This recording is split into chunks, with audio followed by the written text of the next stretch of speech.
Hello everybody, welcome to the first match of Group B of the Squadrons Championship League here in Season 7. It's going to be a banger, and I have with me one of my favorite casters, Rain1701A. Hi Altador, thanks for having me. Yeah, it's always a pleasure to have Mr. Buttervoice on the stream with me. Oh shit, did I say that out loud? Whoops. There's the battle of the baritones here.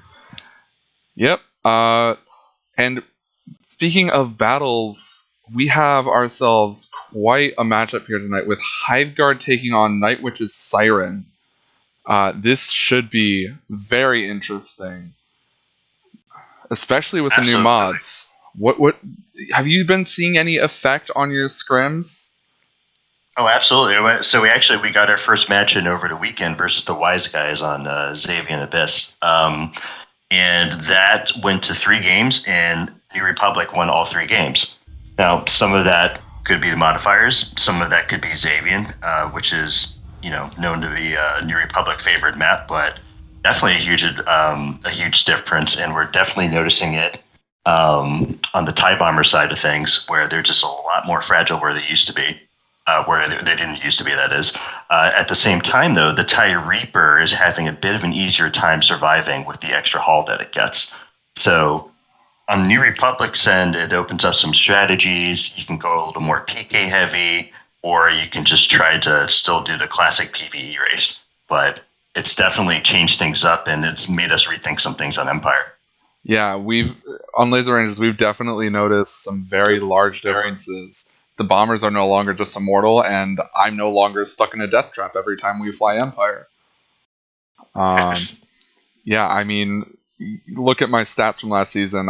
I died a lot more on Empire than I did on NR, and hopefully that's not going to be the case this season for anybody, because what we want is skill to decide, not factions. Absolutely. And so I think that's my biggest takeaway from scrims is that, I'm feeling like it's the better team that played, or the team that played better, that won the game, as opposed to, that team had Empire, or we had Empire, and that's why we won. When we played other teams, it doesn't really seem to matter what faction we are. Yeah, we've definitely noticed that as well. And it not only is what team plays better, it's what team plays each faction better. If you are a far stronger NR team than you are an Empire team, that's no longer a bad thing. Absolutely, right? So it's going to be really interesting to me, Altador, with Hiveguard having the home field advantage, so to speak, what faction they're going to pick for Game 1. Yavin is a big open map, not quite as big as Esseley's, but some people say it's pretty good for NR, but usually known as an Empire favored map. Do you still go with Empire and take advantage of the superior farming speed and the superior team speed? Or do you go with New Republic and take away what you probably think is NiWi's favorite faction?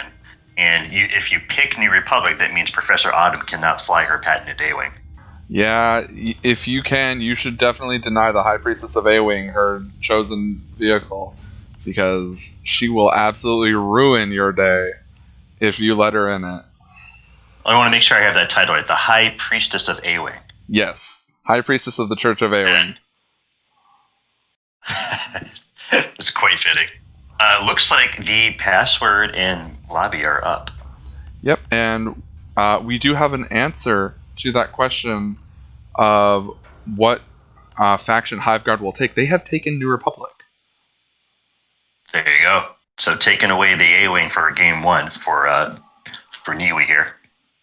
Yes, absolutely. And as we've already touched on several times with the discussion about the A-Wing, the modifiers have changed the environment in which we live that, especially on New Republic, has opened up some very interesting strategic decisions on team composition. And I'm just hopeful that we're going to see one of them today. I doubt it, because this is very much a PvE favored map, and a lot of these strategic decisions are map dependent. But I have hope. Well, I know of a team, or I may know of a team that has scrimmed NiWi before, and I know that they are not shy about running the A-Wing on a map such as this.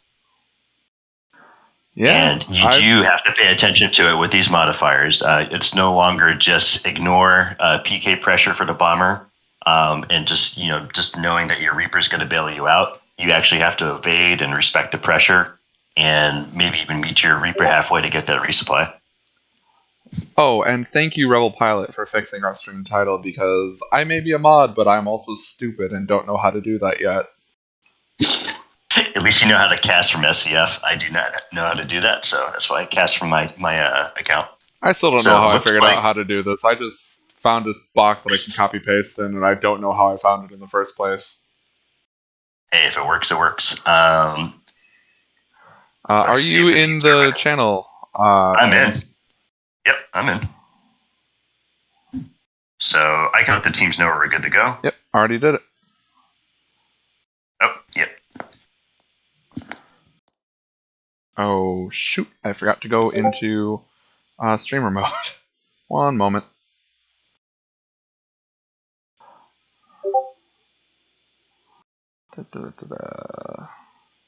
Streamer mode activate. Don't want you all seeing the messages from my HTML class Discord. So that Discord server has been blown up recently because homework's due soon. But here we are in game. I do have it on the right teams. Good to know. Now, as we all know, the important part to decide who wins is who looks better. So, Rain, what do you think? Altador. You know what? Both these teams, not only do they match each other within the squad, the two squads are in purple. The Empire's in some purple flight suits, New Republic rocking some purple flight suits. A nice little emote game from Hive Guard. Definitely showing that they are ready. I was going to say, I had no idea the Empire had a purple flight suit. I didn't either, and I want it now. It's not a bad look, I have to say. Now, the helmet game is kind of all over the place, but... well, yeah, I guess it's the same story for the New Republic as well. I think they might be splitting it by role. Ooh. No, not quite. JC breaks the pattern. Mm. You know what we do that's pretty nice is that Big Brain wears a unique helmet. So it's kind of like the goalie in hockey. Yep, or the libero in volleyball. Yeah, exactly. Now, Rain, in case you ever cast the Laser Rangers game, I would like to get out ahead of this. We don't match on purpose because we are the Laser Rangers. There's a Red Ranger, a Blue Ranger, a Green Ranger. Or the Power Rangers.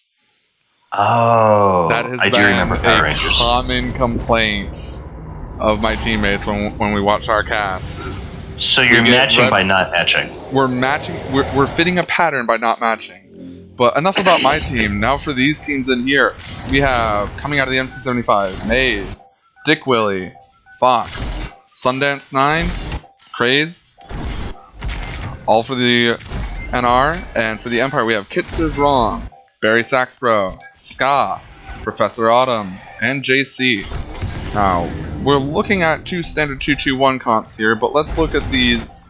It looks like we have double protons from the X-Wings, and they have made the decision to go after Barry Saxbro, and JC does manage to get the resupply to him, but I don't know if it's going to be enough. These burst lasers do some serious work and can absolutely chunk a bomber.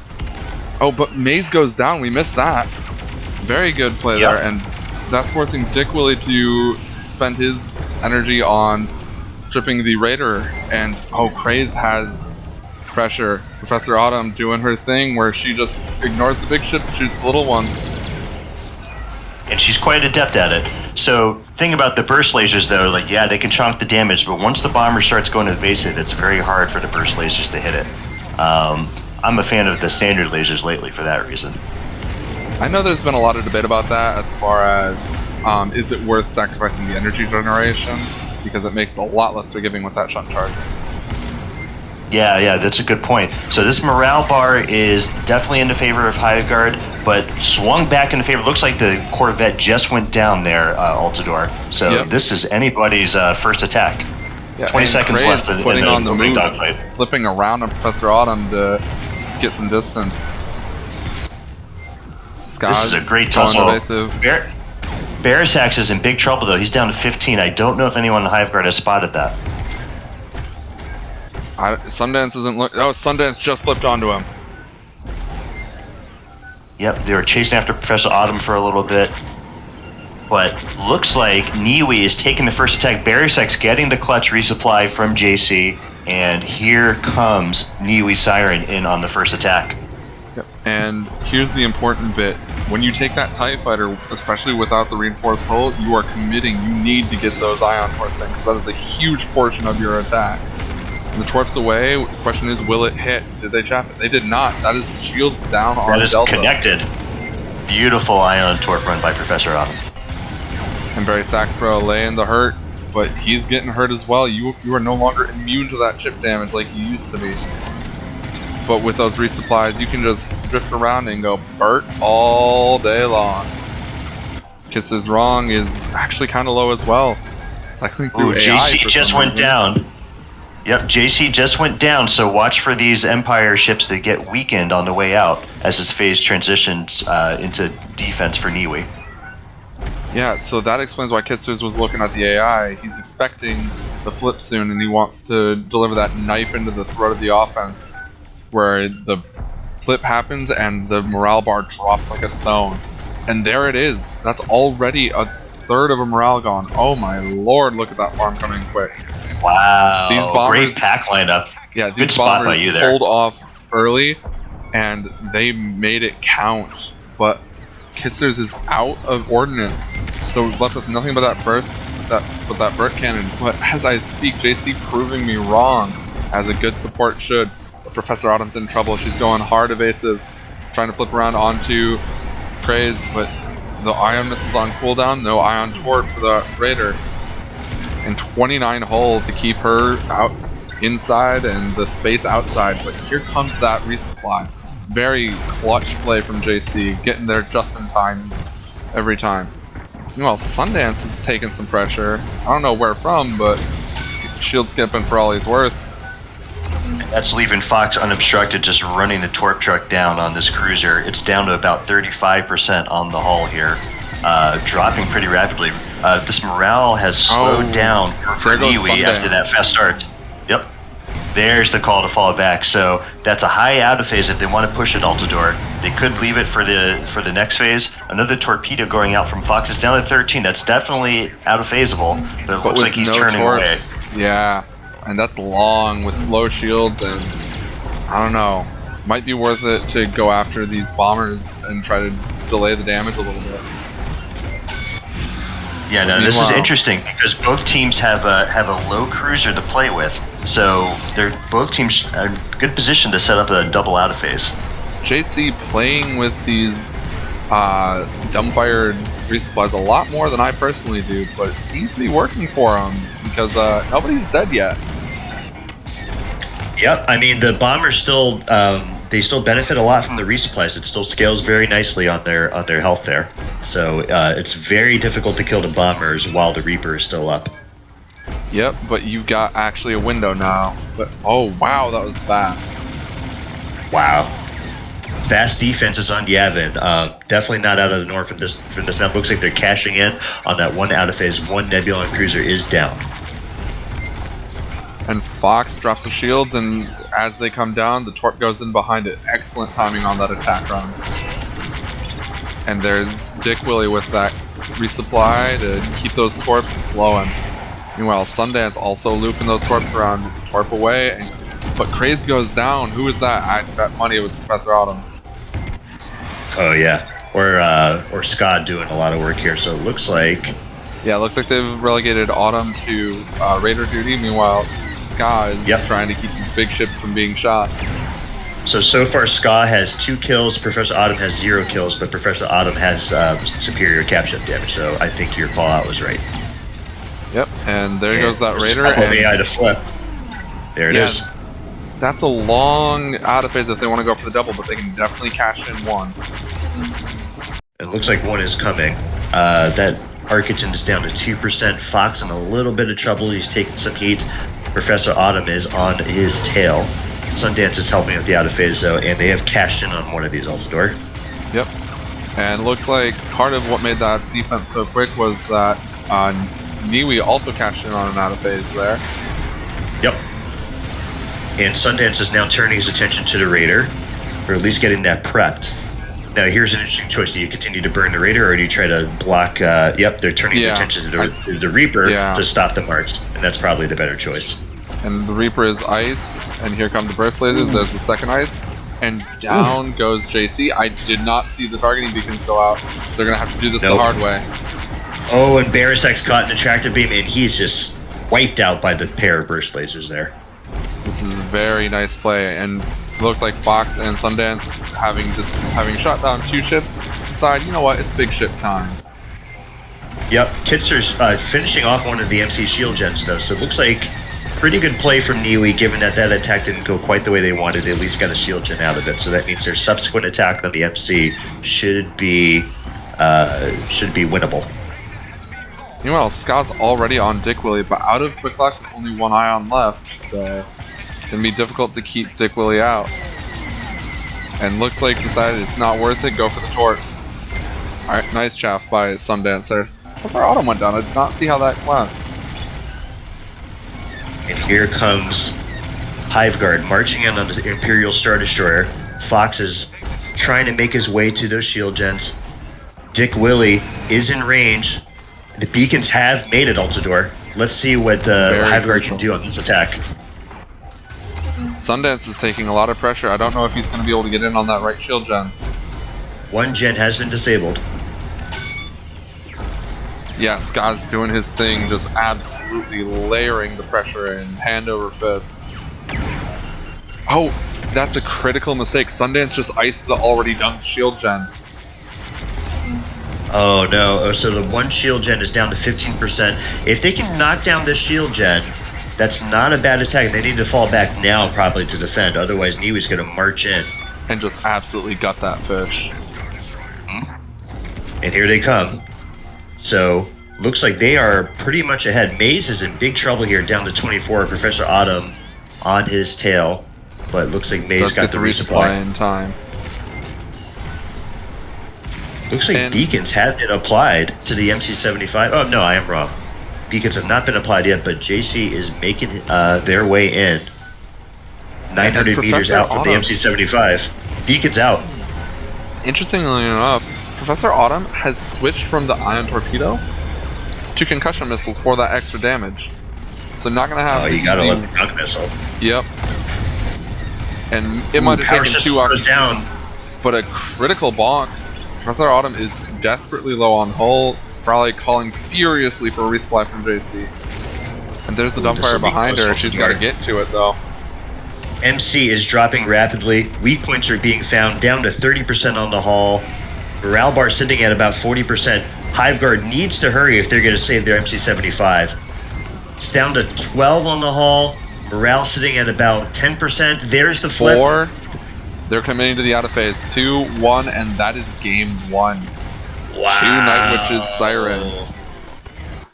Night Witches showing they have come to play. So remember, they were a promotion in what would have been the old Elite Division. So top 8 team. And taking out an established guard known as Hive Guard, formerly known as Guac. Wow. Look at Barry Sachs, bro. 44 AI and 119,000 capital ship damage. That is an incredible game. And the damage split is actually pretty good. The other than Barry Saxbro just hogging all that to himself, pretty good damage split, even AI for the two Night Witches bombers. And even on the New Republic side, there is good damage, good kills, good AI, just not quite enough. Fox with a monster game, 3 kills, 92,000 capture. That's a heck of a performance. So 2 horses here pulling a lot of weight in terms of the damage for their teams. Yeah, absolutely. And something that I noticed as a pattern with Night Witches, both Crone and Siren, I watched a little bit of the Crone versus TRA match last night on Dalek's channel. And in that, Night Witches had lost the flip on game 1, on Empire, on Yavin.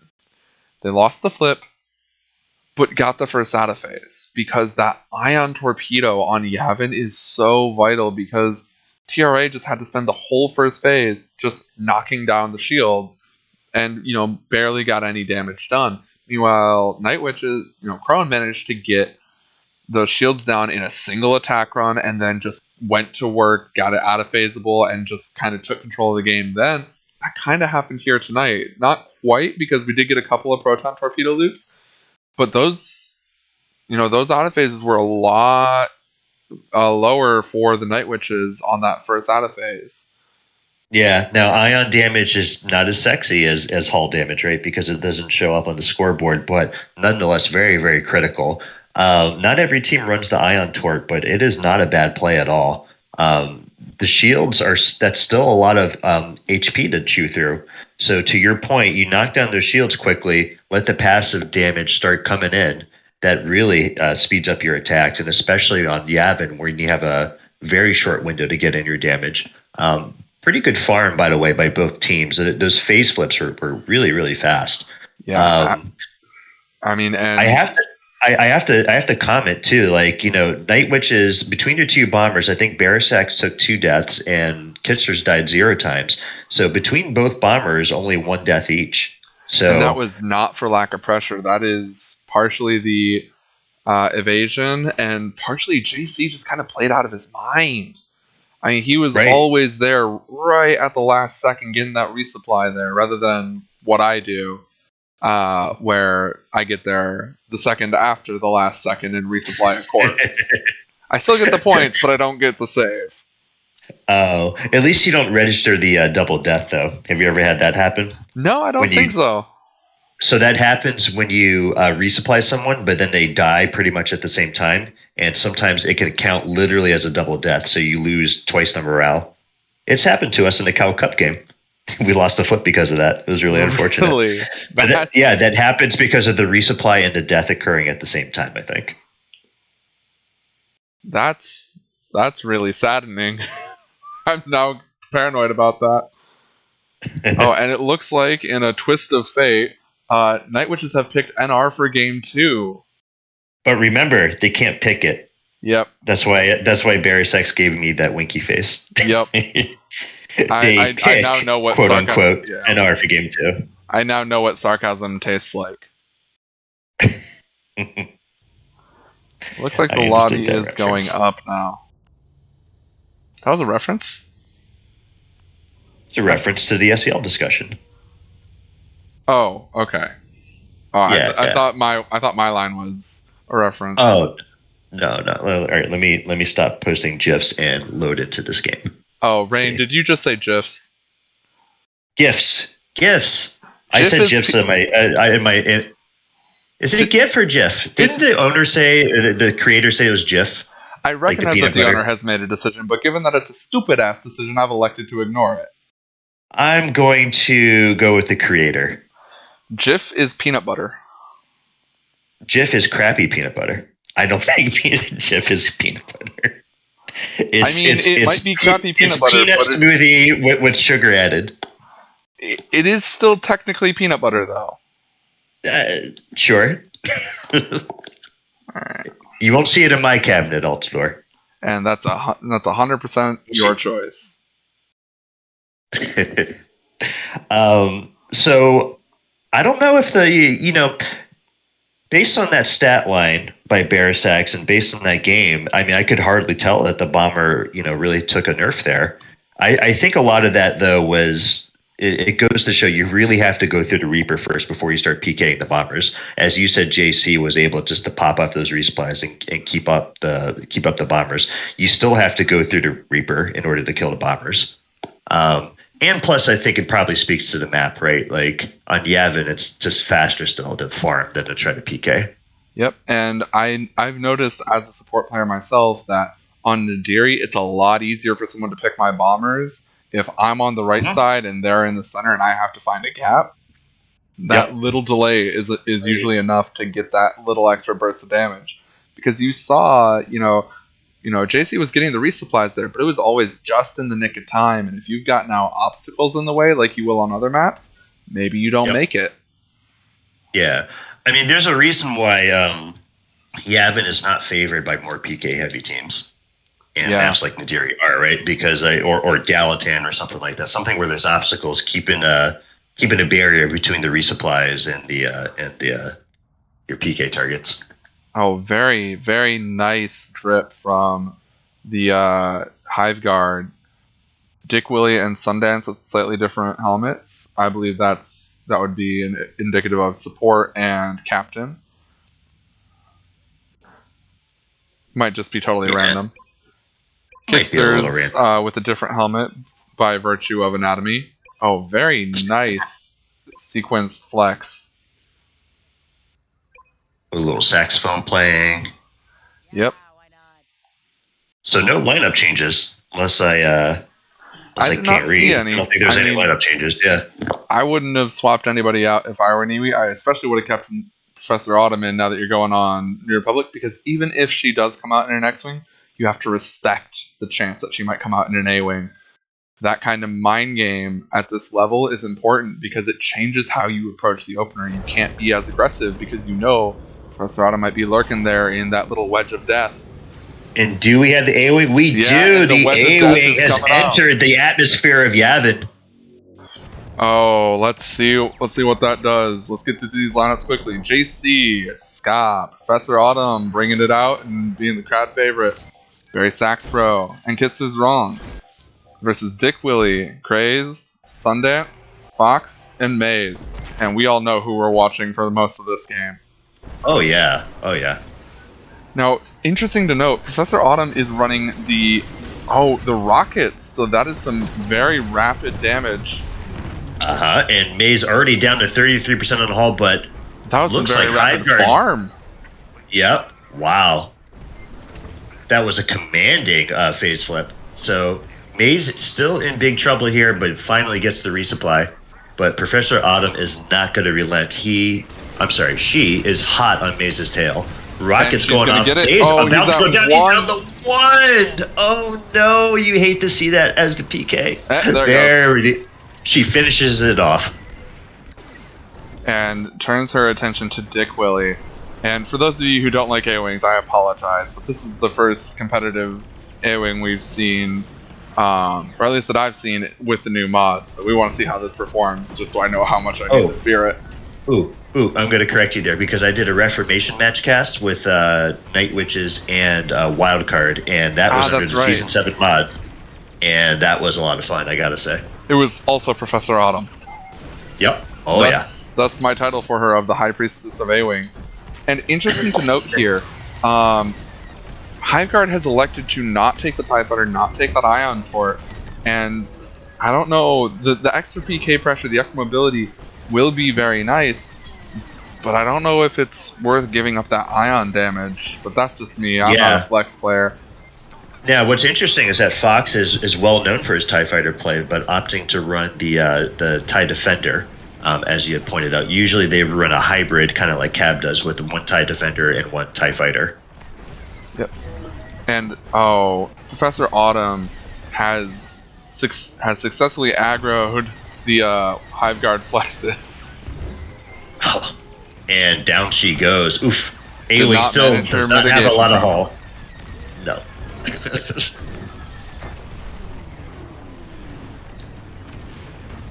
But it looks like NiWi still doing a lot of work on this phase. Torpedoes raining down from Ska. Barisax Bro also doing a lot of work. Barisax Bro also packing Protorps. Ah, that's Clearly, what they're thinking. So I think that's nothing new out of NiWi. They know that the A-Wing is not there to shoot the big ships. That's like, asking a Ferrari to plow your field. That's not what it's designed for. So they are putting all the rest of the ships to work on the captures and letting Professor Autumn rain terror upon the TIE bombers. And rain terror upon the TIE bombers she seems to plan to do. Actually, she's looking at the defenders here, trying to disrupt the autophase.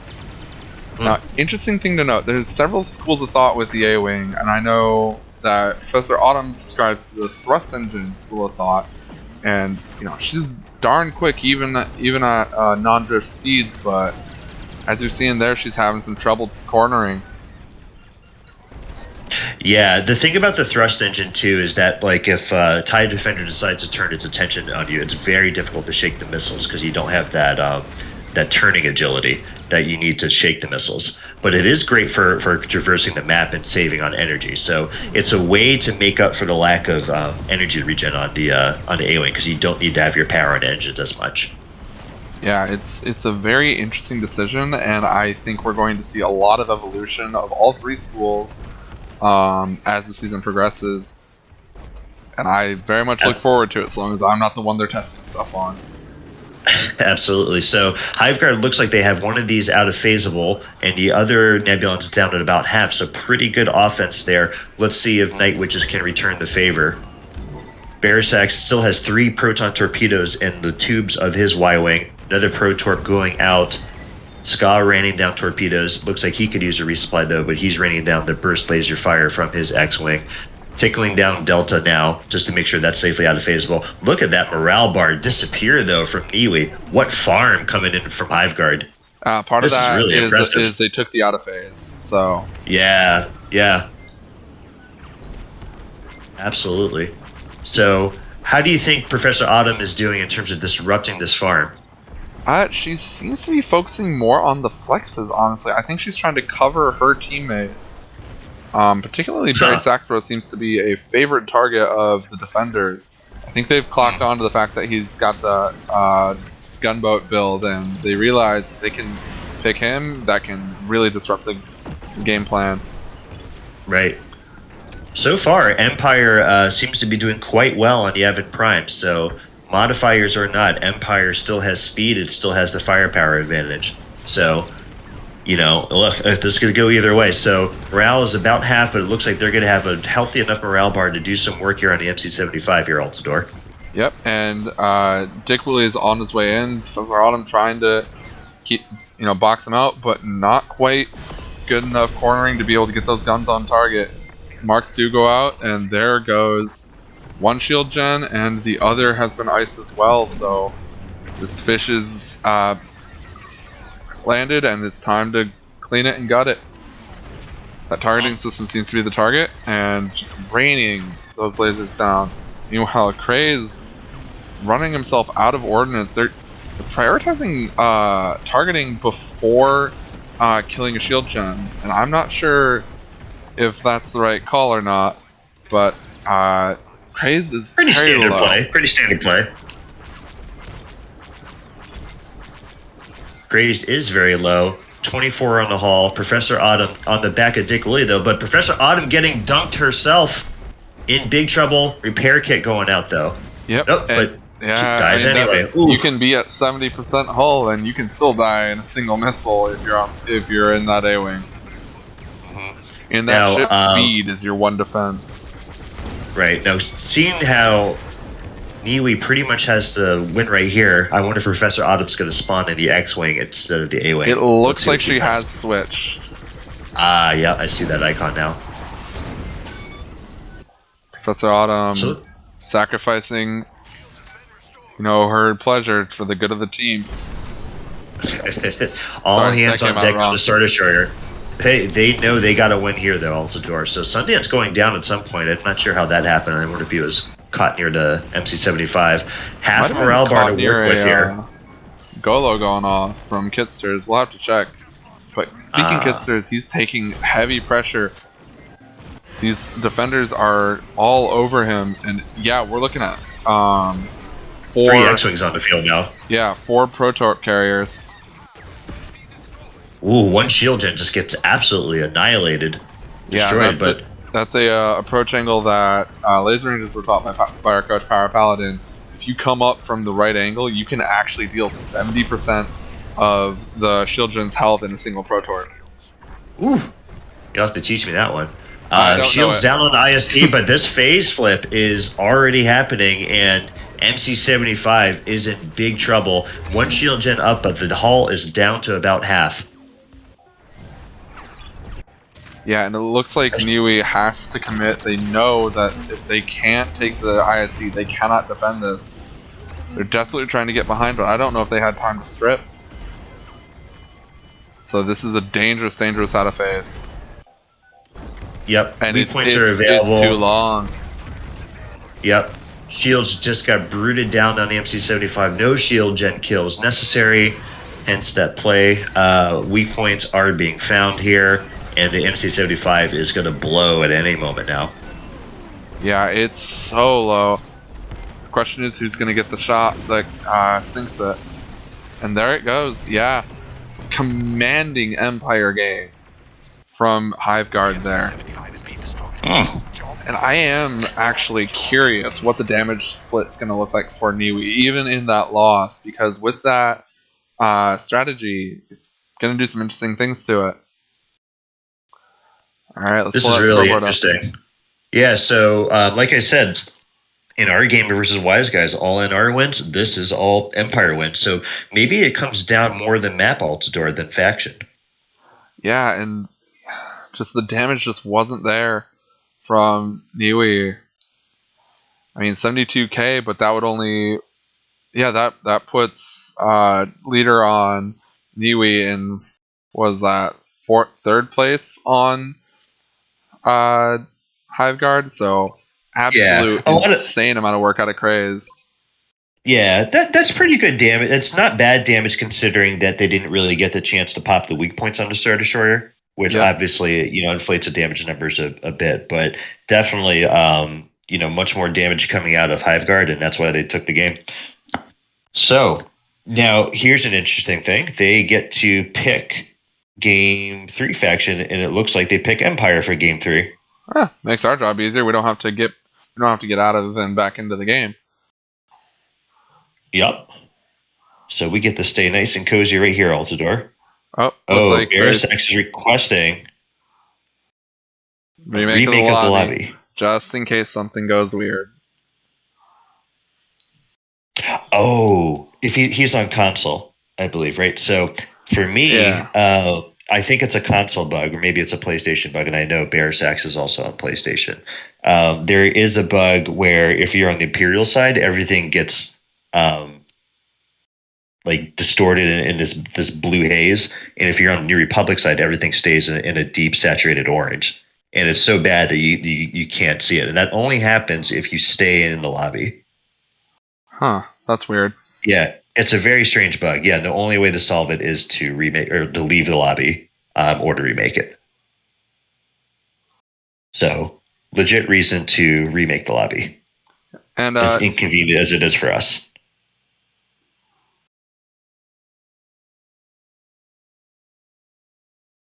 yeah, and chat, you'll have to let me know. Am I skipping frames right now, or?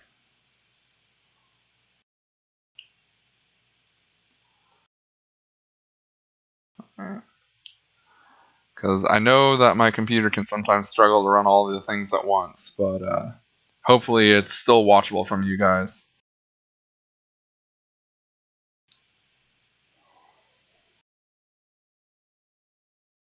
Any predictions for Game 3? I think there's gonna be more blood on the ground. More blood. Yep. Falling from the skies of Yavin. Alright, is this lobby back up? Nope. But you'll have to excuse me, folks. I do need to hydrate here. So pardon me while I take a sip from my absolutely massive water.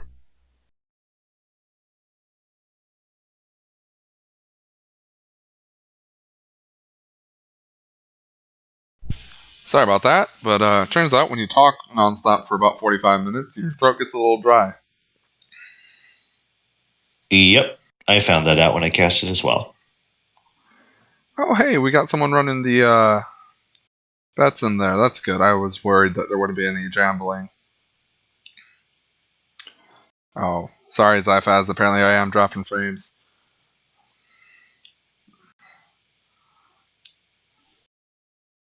Ah, I'll Do you just have see the to. lobby back up?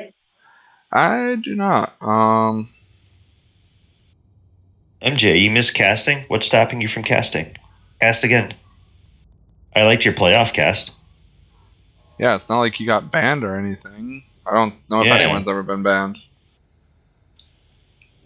There might have been a soft ban or two. Yeah, maybe.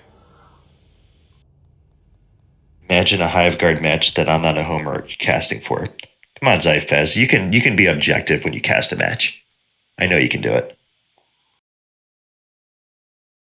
Yeah, and speaking of Zyfez, I thought we were gonna get some like hot statistical action and analysis and breakdowns of farming patterns and stuff. Where are the Zyfez casts? I think the people want it. Yeah, I know I'd love a Zyphaz cast. Yeah, where is it at, man? Yeah, you can thank me, Zyfez, but you know how you can thank me? You can thank me by casting. Actions speak louder than words, man. Actions speak louder than Absolutely. words. Absolutely. I need that Zyfez knowledge in my life. All right, looks like lobby is back up. Let me stop chatting with you people. Let's see. It said same password, but I forgot the password. I will find it. Yep, it's available.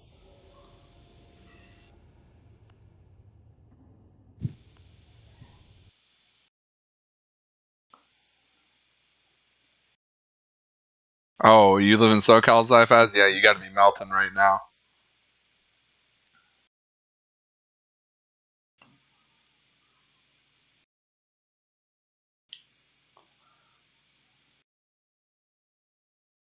Oh, it's 5 a.m. I sometimes I forget that you're in Europe, MJ. But you're up here chatting with us. I don't see why you can't be casting with us.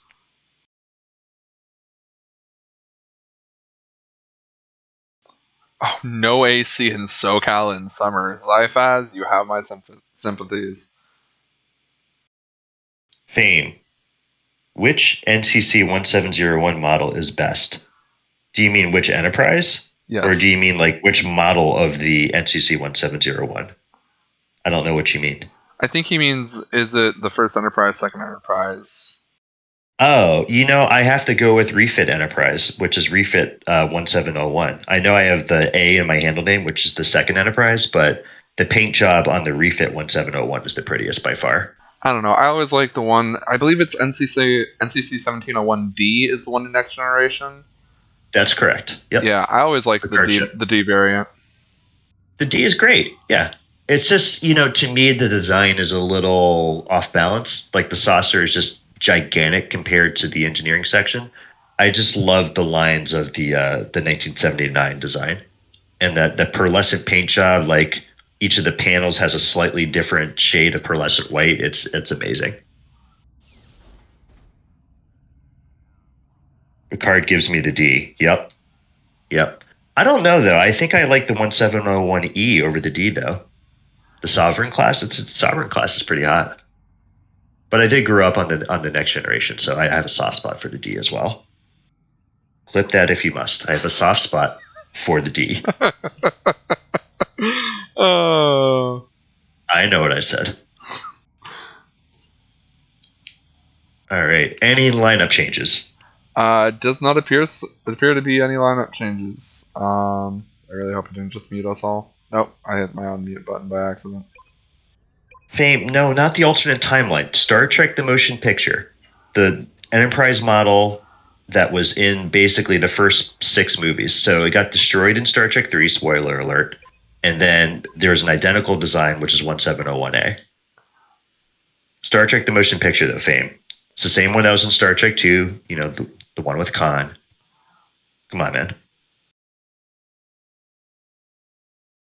Yeah, that's the And the E, right? Enterprise, I'm sorry? That's the E, right? That was in the movies. No, the Enterprise E was in the Star Trek Next Generation movies, starting with Star Trek First Contact. Okay. The first 6 Star Trek movies had the original cast, good sir. And anyway, let's talk about this game. Yep. I mean, I'm aware of that. I just didn't remember which Enterprise variant was there. Saving a little bit of my I nerd see. cred. All right. All right, looks like same lineups here. And yeah, same team comps as well. The Gunboat Y for Barry Saxbro, and Autumn doing her thing, bringing out that thrust engine A-wing. Yeah, I didn't see how they lost so cleanly. NiWi did on that dogfight. This time, Professor Autumn choosing to go back on the back of Craze. Craze down to 7% of the hull. Last time she went for Mazed. Craze is in big trouble here, though. Oh, but she gets dunked herself. Good Autumn. counter PK. Ooh, who's on the back of her? Looks like Sundance. Yeah, excellent peel, and we've got a very back and forth flip here. Craze goes down, but so does Barry Saxbro. We're dead even a minute in. As I speak, they take the Raider. Huh. Now, because I'm, so engulfed by the A-Wing show here, I'm not sure what strategic adjustment that NiWi made here, but so far seems to be working for them. Maze is down to 39% on the hull with that one bomber on the field, like very difficult to get that farm in. So good farm suppression here by NiWi. Only one AI to flip. I think the strategic adjustment they made was get the kill. Was it strategic or strategery? Strategery, I believe. Clearly the strategery.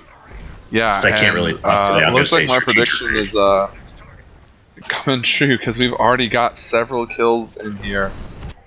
But again, with no ion twerp, are they going to be able to get the shields down fast enough to get significant work done in this first phase? Ideally, they want to get a cruiser out of phaseable on this first phase to really shields down on Delta right as you say that. Yeah, and you know what else is down? Craze. Professor Autumn caught him sleeping with the rockets. Ooh, yep. The Professor Autumn got the dunked again. Let's see if she can survive this time. Looking for revenge. Here comes the repair kit, going spirally, but the price you pay for that high speed is you can't corner worth a darn. Yep, and if you're marked in that A-Wing, it's a real bad time, but all she needs is a one good line of sight with the rockets and the rapid fires, and she can pretty much delete any ship in the game. I have been on the receiving end of that in my Defender, doing my peaceful Nebulon orbits, and she just made me disappear just like that. So do not be caught napping or flying lazy with Professor Autumn on the field. In the meantime, the rest of the team doing extremely nice damage here to Delta. Shields on Charlie are also down, and there comes the phase. So that's quite the productive phase from NiWi there. Yeah, much better than their first attack phase last time. Not through any fault of their own, but just that A-Wing pressure went on to the correct target this time, because earlier Autumn seemed to be pressuring the X-Wings or the U-Wing, or not U-Wing, the Defenders or the Reaper, I'm sorry. Yep. And yeah, she's getting a lot of work done here. Just kind of got a shooting gallery right there and just kind of let it rip. Yep. Yeah, the Defenders, they received a modest nerf with a Force Nimble shield and no dampener hull, but they're still very, very agile and probably not, probably shouldn't be a PK priority target for NR teams. Yeah, which is kind of what made the fact that Autumn seemed to be prioritizing peeling the Defenders rather than slowing the farm interesting. I'm not gonna say it was the wrong call, but it was a very interesting call. Yeah, I mean, look, we're still early in the season, and teams are trying different stuff. They're trying to see what works and what doesn't work. Maze here in big trouble. But he has brought his dancing shoes, and he's got a card with all the space on it he needs. And yeah, and it looks Professor like Autumn sold out for that kill a little bit. Looks like she got in just a little bit too early, right as the facelift, and got insta-popped by that cruiser. But takes down Maze with her, so slowing down that Hive Guard farm. Not a bad trade, I have to say. I don't know if that was the cruiser. Professor Autumn might have used the A-Wing torpedo. That was clearly it. Yeah, because as some friends I have who play World of Warships say, every ship has torpedoes. You just only get to use it once. So, Architon Cruiser Delta down to about 40. Another proton torpedo going out from Ska, doing work. Turning his attention to Fox for a second. Interesting. Popping off an ion missile at Fox. Looks like a negative hit, though. This cruiser is pretty much out of phaseable, down to 14% on the hull, and should be safely in the out of phase range, especially with that Corvette still up. I wonder if Hive Guard will opt to let the Corvette take it. Yeah, I don't see any Hive Guard anywhere near the Corvette. They are all setting up a defensive line around the ISD. And this is an interesting situation. So chasing Dick Willie back into the hangar, but Ska's got to be careful here not to get caught by the tractor beam. Yeah, it looks like he got caught by the tractor beam just a little bit. Ion missile did not go off. I think it was still on cooldown. Ion missile going off, and that's it for that offense. Alright, so they got the shields down. Oh, they got a shield gen. I must have missed that. And they got power too, I believe. Dick Willie, wow. I think, dropped underneath to get that. That is a surgical strike with only about 40% morale to work with. That's super impressive. Yeah, and then Ska went around just to finish off the shields by icing that other one. So now when the shields come back up, he's going to be an ion missile's worth of shields if they get a quick defense here. And Altador, big loss for Hive Guard. They just lost Crazed just a few moments ago. So big source of damage off the field for Hive Guard. Yeah, and it looks like Professor Autumn is having a much better time with that PK. Definitely. Shields have gone down on the Raider. Professor Autumn now turning her attention back to Dick Willie, who is marked, looks to be getting the beacons off again. Yep. And should anybody ever doubt the damage potential of those rapid fires, you saw what those did to that Raider. In one clip, took about 20% of the Raider's hull, just solo. Yep. Dick Willie is doing a dance of himself down to just about nothing on the shields, being chased all the way back to his hangar by Ska. Ska's got to be careful here not to overbite and get sniped by the ISD, but chasing Dick Willie back into his yard. Raider about to go down, only one AI to flip, but look at this Altador, double out of phase. Nicely set up by Hive Guard, exactly what they needed to get back into this game. Yeah, that was beautiful strategy from Hive Guard. They are absolutely playing chess right now. I'm not sure if NiWi's playing checkers, but we know that Hive Guard is playing chess. Yep. Shields just went back down on ISC. They came up momentarily. The weak points are available. Ska getting dunked here in huge trouble. 4% on the hull. And oh, you hate to see that. If you are the Hive Guard flex, is wriggled off the hook, was down for the count, and now gets the resupply. That is the worst sight for a PK flex. And that is 100% why I play support. The toxic resupply, as Rebel Pilot calls it. Yeah, I mean, with how much you guys bullied us supports these past couple seasons, we got to get our own back somehow. Right. This Star Destroyer is looking awful. It is down to 2%, 1%. Down it goes. NiWi Siren pulling out the New Republic victory in Game 3. That was a heck of a game. Oh, dominant in our game, because Hive Guard didn't even make it to the MC75. I mean, if they could have flipped it, they would have had that clean shot right at the MC75. But it looked like NiWi said, you know what, they're going to get the double out of phase. We don't care. We can kill the ISD in this attack run, because of that beautiful first attack when they were backed against the wall with that poor attack vector, because the Raider was still up. That was a joy to watch. And Professor Autumn did get those 3 kills and actually got 21,000 capture damage. I'm sure most of that was in weak points, but probably not all of it. And Ska with 75K. Yeah. She did some work on the Raider. Now, I've run some A-Wing in scrims, right? And so maybe not the sexiest stat line for Professor Autumn there, but I guarantee what she did is to pop off her seekers to slow down the farm of NiWi. And the other thing that doesn't get measured on the scoreboard is the amount of resupplies and time that she eats up on the TIE bombers, right? So sucking up all the resupplies from the Reaper, that then slows down the subsequent offense from the Empire side, because if the Reaper is all out of resupplies just from playing defense, they have to go back into the cruiser to get more, and that slows down the marks and slows down the attack time and the attack speed, that is. Yep. So really well played there from both teams. That was really entertaining stuff. And,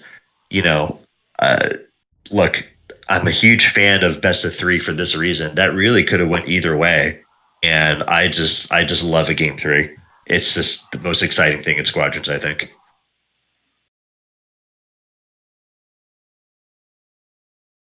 All right, you want to jump over to the interview rooms? Sure. See if we can get some people in here. Yes. Let's go to interview one. Interview one. Sounds good. See you.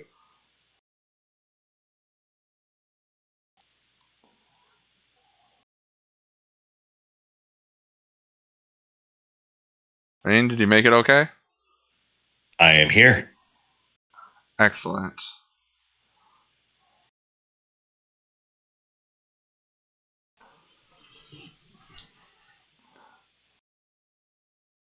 All right, looks like we're gonna get let's do Hive Guard first. Yeah, they answered first. Yep. So Hive Guard, come on down. Darn, I managed to time that perfectly last time, but I guess not this time.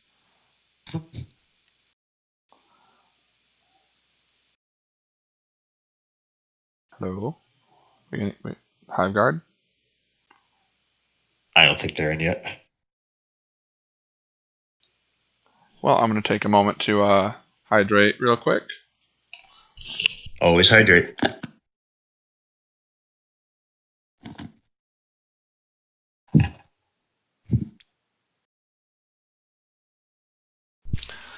I miss the days when I wasn't on Facecam and I could just, pop that open anytime I could get my mic up and not be missed.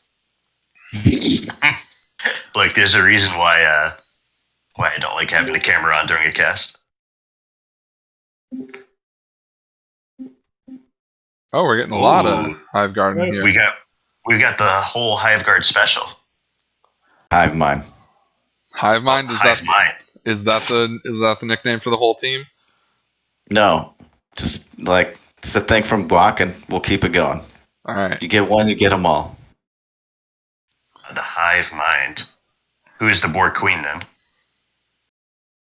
Boy, I have so many answers right here, and I'm just not going to out anyone. So let's have secrets.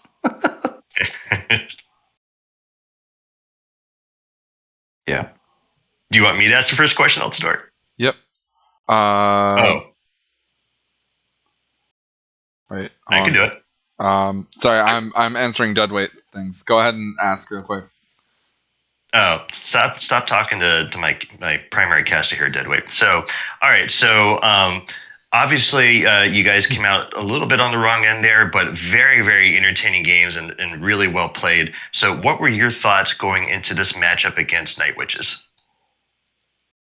Keep an eye on the A-Wing. Yeah. Yeah, we got pretty much what we expected. I think it was just a matter of cleaning up some things and that cost us. We didn't execute as well as we could have or wanted to. Right. So walk me through your reasoning for choosing Empire. So, I was just saying to Ultador in the cast. So our first match at Cab was on Xavier and Abyss, and obviously Xavier known for being kind of in our favor. But, a lot of people saying that Empire is pretty heavily nerfed and maybe NR is the preferred faction. You guys played a very excellent Empire game, but so walk me through your logic in terms of picking Empire. There's the logic. Yeah, you just played it now. Well, we lost in our game, so and we won the game, Empire, so we thought we'd keep it rolling. Does Decisively. make sense. Well, I meant like before game one. So right, you guys have honored first pick before game one. Why Empire instead of NR? Oh, we picked NR for game one. Did you? Oh, Yeah. I paid attention. Yeah, Yeah. was that just a pure denial of the That was A-Wing? denial. Partially denial, but we also felt confident in our NR Yeah. game on Yavin. I mean, I think everyone's still trying to figure out bombers. I won't say everyone, but I think bombers are still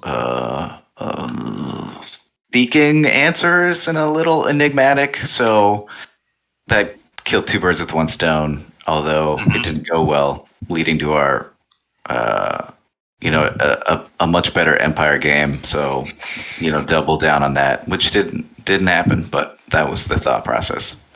I think our primary thought was, Night Witches, I think it's pretty obvious that NR is their preferred faction. So our first pick was just to kind of keep them out of that faction, regardless of who we thought was kind of the stronger faction with the mods.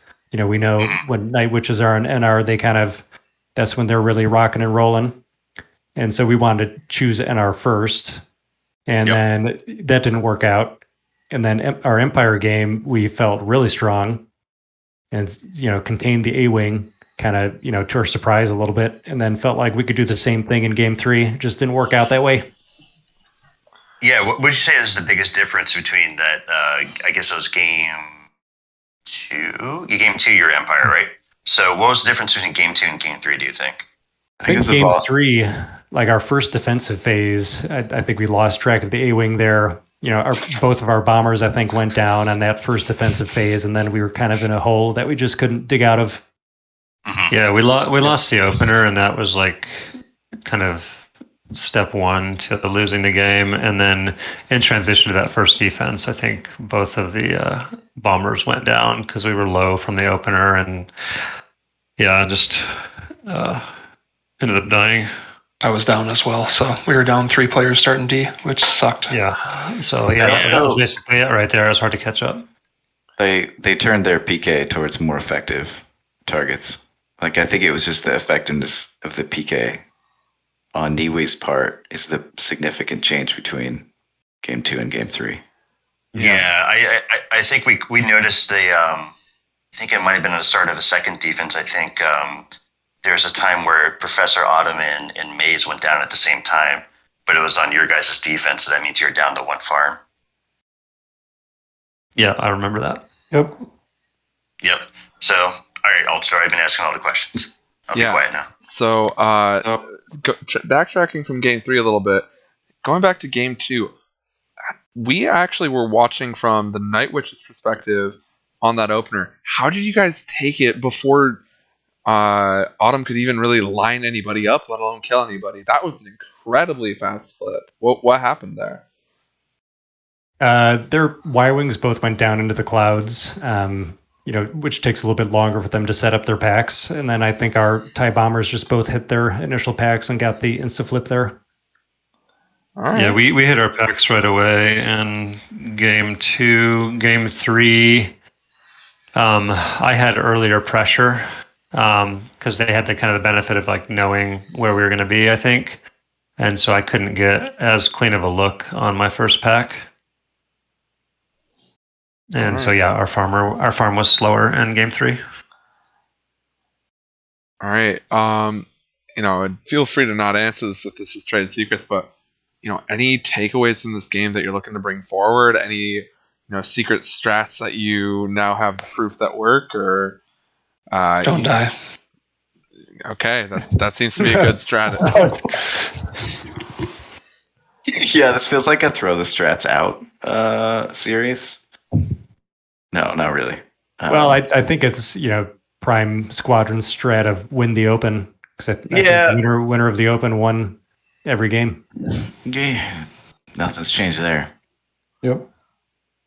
Yeah, and it was very well played games, all 3 of them. So you may be walking away with a 2-1 loss, but I mean, this is one where you can kind of hold your heads high and just get back to the grindstone and start looking for the rematch.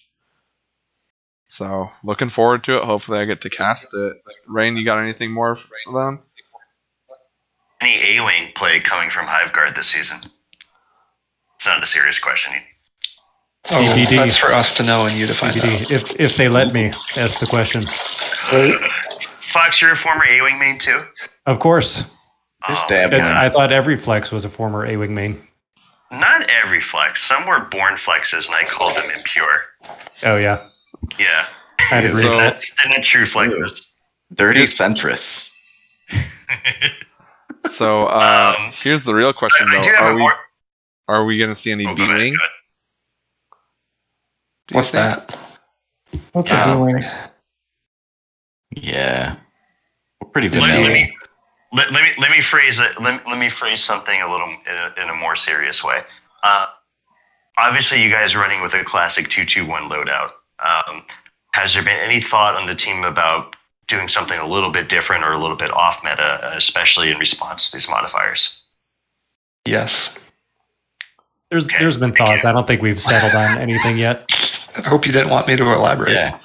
Sundance, you are a terrible interviewee. I just want you to know that. We're pretty vanilla, like we're missionary every day, all day. But Yeah, you know, anniversaries, birthdays, We like eye contact. do Mhm. other Yeah. things. I think we're at Yeah. the like writing down our king stage of working this out as a relationship, but not like really into doing them. If Yeah, that doesn't answer your well- question, I really don't know what does. I think that answers it perfectly. So Perfect. it shows me that you want to do the work because you're on top, because you're Yeah. a missionary. But We're both like writing it down on a sheet of paper, and then we flip it over and see if A-wing is on both of the sheets of paper. And Oh my god.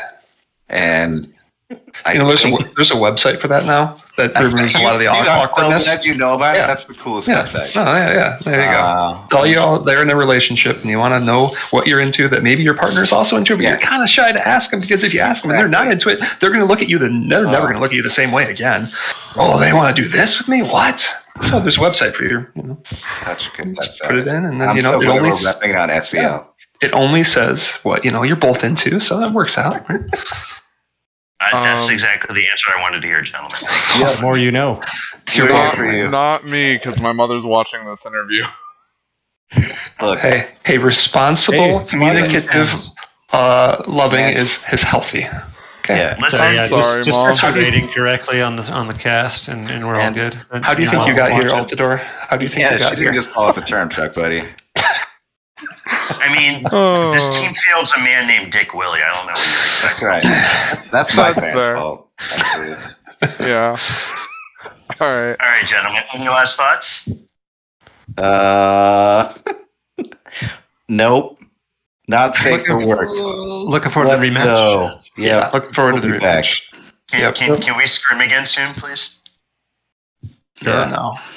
Let's go. I miss you guys. We I don't know, hang right? out anymore. Yeah, why don't we Yeah. hang out anymore? What? Remember when we both sat in the same spot on the bus? And then you guys moved to It's the been a back? week. Relax. It's been a week. Cool. No, That's it's been like 3 weeks. We used to practice I know. like every week, man. Yeah, there's this wow. thing called an off season. So Yeah. Remember when we stopped killing cruisers when we were fighting you guys? Sundance, you don't text me anymore. Sundance and I No. used to be friends, and now Sundance doesn't like me. Oh, Very sad. And that's how we're closing this interview. Goodbye, Hive Guard. love you guys. Bye. Thanks for casting. See you later. Thanks for the Have a good Cheers. day. you're dead to Bye. me. Goodbye. So apparently the SCL is just high school. Yeah. Obviously. I mean, have you seen the SCL Discord? Yeah, that's fair. Oh, and here comes the Night Witches. Hey, it's me and Barry. Hello. Me being Ska. Yeah, we're just gonna do two of us. Well, that's presumptuous that you think we know your voice, Scott. Yeah, that's Well- why I said my name. I know Ska's Okay. voice very intimately. Oh, this is going to be an intimate set of interview, so I'll be quiet so Altador can actually ask the first question. Yeah, I mean, I don't know Scott's voice, but I do know what the front of his ship looks like when I'm looking through the rear view. Yeah. But yeah, so that was a very, very entertaining and very well played series. And we were talking with Hive Guard, and they took NR game 1 purely to deny it to you guys. And I know from Mhm. our scrims with you that you guys do really like your New Republic, particularly Oh, yeah. Professor Autumn. Anytime she gets to pray at the altar of A-Wing, she's happy. Well, I mean, our whole team is basically our whole team strat is basically based around Autumn. Go do that thing. Autumn Smash. Yeah, Autumn Smash. Absolutely, but our Empire game was pretty weak last season, and we've been working on it in the off season, trying to bring it up to snuff. And I know we're typically seen as the NR team, but while everybody else's Empire is getting worse, ours is getting better. I will say that I did not feel miserable. I got 120k cap ship damage, and I only died 2 times. And I got as much AI as my full farm friend. So, were you I in a commented to gunboat? Altador. Oh, go ahead. Sorry. Were you in a gunboat that first game? oh no! But we, because of our amazing PK prowess between Ska and Autumn, we do split a bomber sometimes to get Raider. Okay. So that's part of why I got so much cap ship damage, is I got at least half of the Raider each of those times, but I time it between my Oxes. It's a dance, but yeah. All right. So sorry to cut you off. I was commenting to I'm sorry to keep jumping in. I was saying to Altador during the cast that that your damage output and your numbers, and I think Kitzer's died 0 times. So between your 2 bombers, you guys only died twice. I literally, after the game, I said, so which is better? Just, no reason at all, but 2 deaths, but 120,000 cap ship damage, or not dying at all? And the answer was both. So we really, I don't know. I haven't gotten to play with Kitster a lot in the past when I was playing SCL, and then the past couple seasons I've just kind of been subbing here and there, but I'm taking it more seriously this season and having a ton of fun. Yeah, and your Empire game is really shining. We took note of that in scrims against you all, and we definitely thought of you guys as the NR team. But clearly, you guys have been putting in the work on the Empire side of things as well. So, kudos to that paying off, because you got to win as each faction, right? So it was the NR win in game 3, and then Empire win in game 1, right? Yep. Right. And Absolutely. game 2 was, just didn't exist as far as I'm concerned. I'm not sure it even was played. Was there a game 2? I don't believe so. We definitely didn't get completely rolled without a shot in hell to win that game. No, I think we had to remake or something. Yeah, there might have been a time jump. Exactly. So Exactly. Right. Yeah. Yeah. So, after that's sorry. Go on. No, go ahead.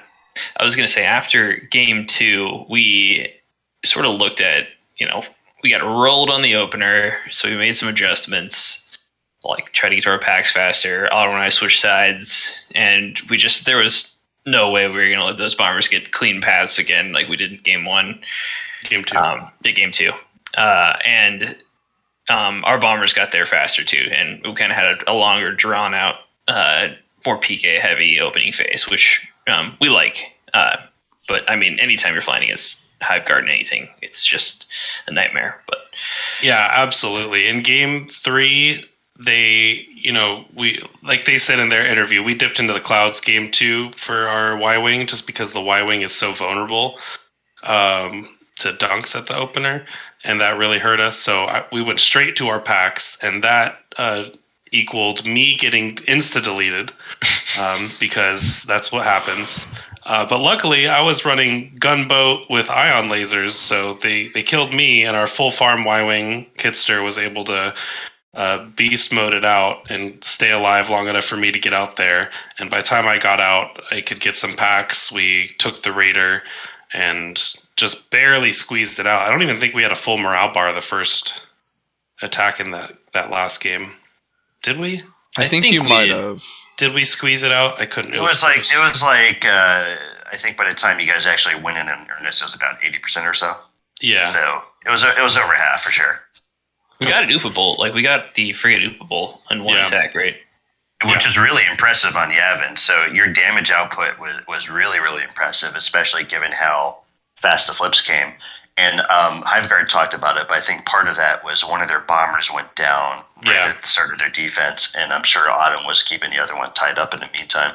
Well, and that was part of one of our game plans moving in was just if we can get a bomber low and killable and get that kill on the flip, then we could focus more PK and try and delay their defense by focusing that only alive bomber and then hopefully rolling that forward.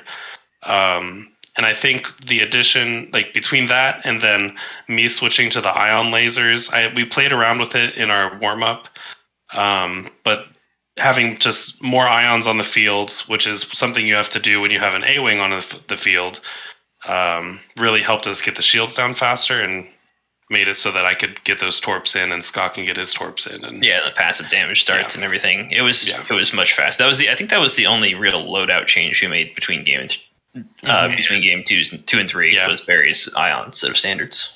I definitely didn't pick up on that. I don't know if you did, Altidore, because you were commenting on the lack of ion torpedo, and I was wondering the same thing. It's like maybe it's a map for ion torp. Cab usually doesn't run it on NR, but I was like, those shields are already down. I figured it was JC doing work, but both of us. I guess it worked out. Yeah, wow. So that melted the crew because you had the shields down. I want to say about 15, 20 seconds into the phase. Yeah, about 75% morale. Yeah, it was pretty fast. So and on Gunboat having the 5 proton torps, I just chuck a fucking torp into that shield too. Like I'm not missing anything. JC's gonna resupply me before I run out, and I need more anyway. Especially with Sundance and Fox just like up my ass the whole game. As they do.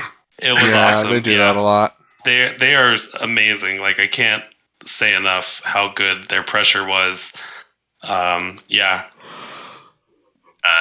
I've been on the receiving end of their pressure quite a bit, and it's not fun.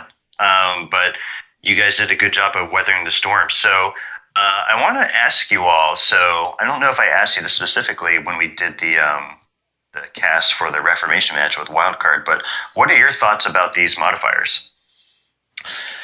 I personally love the modifiers because I sort of hate the meta of get 3 packs, get 1 kill, burn the raider, and then it's just like a race to see who can win the game. I absolutely detest that sort of squadrons, and I'm really glad that the meta made this, made PK a more viable strat, and not least because we're like a pretty heavy PK team.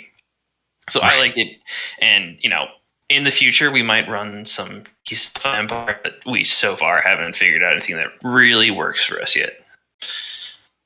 Yeah, I mean, the modifiers, I just go back to Autumn. Like, Autumn was slaying TIE bombers when they were running reinforced hull 0.9.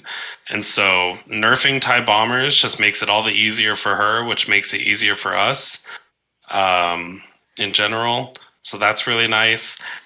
I said it in discussion, and I'll say it again. I'm a fan of having to play both factions. I understand what other people are saying. We'll see how it goes for round 1. But I don't know. I'm excited. That game, like, no one can deny that the match we just played was super exciting. Like, oh, for sure. No, I told my team that I had to be in bed by 11:30, and there's no way I'm going to be in bed before midnight tonight. So, just from the, oh my god, I can't even think of words. Adrenaline? The rush. Yeah, adrenaline. Thank you. Any last questions, Altidore? Any thoughts going forward? Any thoughts about the rematch? Any thoughts about your other matches in the group? I mean, rematch against HG is always scary because, like last season in Challenger, Hiveguard finished first, and we dreaded that match all season, and we got to it. And we actually ran a B-win game 1, we won that one, and then we got stomped game 2 and 3. So I'm not looking forward to playing them again. They're a fantastic team. Nothing but a ton of respect for that team. So the only thing going for us there is that the map for our next matchup is SLS, so it's fairly similar to Yavin in like the farming and the just the flow and the planning for it. Yeah, so we'll see. They're a great OBJ team, and that's historically been a little bit weaker for us. I think we're getting better at it, but and we had to play on Yavin, and we played on Eslos, and it's like, can we play on something that's like a little, there's, a rock somewhere here and there? Any rock, just one rock, just maybe. one rock, please. Well, I'm excited. There's rocks on the side of Esles. You just have to go way to the left or right. You got to find them, I'm excited for our matchups against Panic at the Dockyards. I personally haven't flown competitively against this team. I think we might have scrimmed. So I've only met them in certain occasions. And then the maps we have are Nadiri, which is one of our favorite maps in general in NiWi. And not one of their favorites. And then Sasubo, which is personally one of my favorite maps because I'll just leave it there. It's one of my favorite maps. Yeah, the reasons you like it could be considered spoilers. Yeah. Oh. But Sasubo has a good reputation as a nice even map, though. Oh, yeah. Yeah, I could go either way there. So I think we all know there's going to be some more A-Wing out of Siren this season. Any other shenanigans in store? You don't have to say what, but just yes or no. You got any other shenanigans? When you get witches involved, there are always shenanigans. That's all I have to say. I mean, we ran a B-Wing in 3 games last season. Or 2 or 3 games. I'm not sure exactly how many, but 2 or 3 sets last season. So, I mean, I love the B-Wing.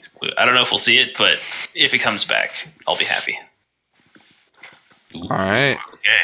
And you can tell everybody about that too. That's fine. I don't need to. You already did. You can continue to tell people that Empire is our weak faction, though. So, yeah, that would be great too. Give us Empire first. That's fine. Okay.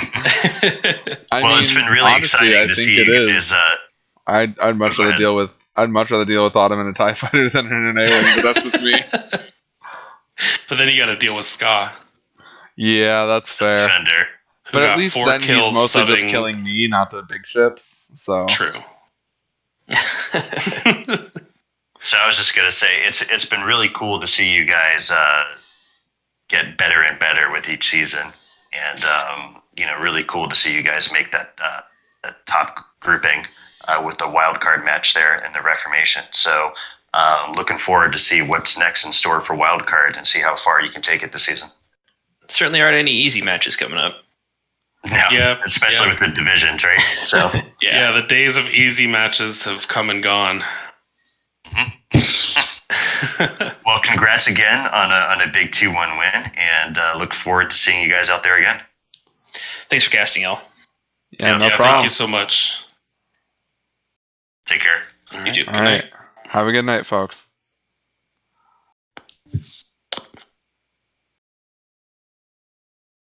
Yeah, and I think that might just be it for us as well. I mean, that was a heck of a match. We got to see them come from the depths of hell in silence, and boy, were those spells explosive. Absolutely, that was a bell ringer of a match. Really could have went either way. Was not necessarily expecting the New Republic win in Game 3 after we saw 2 Empire wins in the first 2 games. So really, really exciting stuff. And I just love that. It just came down to who executed the game better, who made the better game-to-game adjustments. And, that was just peak Squadrons, really. It was 2 teams executing at a very high level and putting on a good show for us. Yeah, it was a lot of fun, and Sabaton references aside, I had an absolute blast casting tonight. Not least of which because I had such an excellent co-caster to back me up. So thank you for that, Rain. I appreciate it. Thank you for having me. So sorry for jumping in and cutting you off sometimes. No, it's fine. You were usually cutting me off when I was apologizing for cutting you off. So okay, let's stop cutting each other off and apologizing then. All right. Yeah, I'll try to suppress the Midwesterner in me. Yeah, I think that's it for tonight, folks.